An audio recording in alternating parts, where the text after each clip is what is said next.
আজ ২রা September West Bengal junior doctor ফ্রন্টের পক্ষ থেকে একটি মিছিলের আয়োজন করা হয় স্থান কলেজ স্কোয়ার হইতে লালবাজার পর্যন্ত।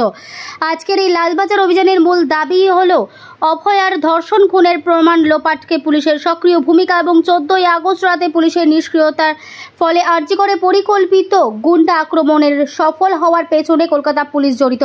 কলকাতা পুলিশের ব্যর্থতা, এই ব্যর্থতার দায় নিয়েই কলকাতা পুলিশ কমিশনার বিনীত গোয়েল পদত্যাগের দাবিতে আজকে লালবাজার অভিযান। দেখুন বিস্তারিত।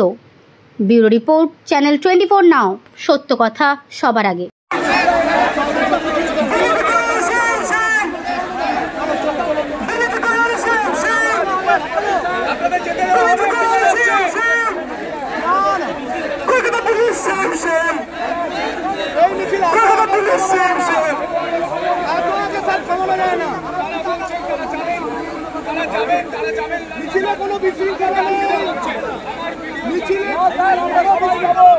আমরা সবাই যাবো মিছিলে, কোনো বিশৃঙ্খলা হওয়ার কোনো সম্ভাবনা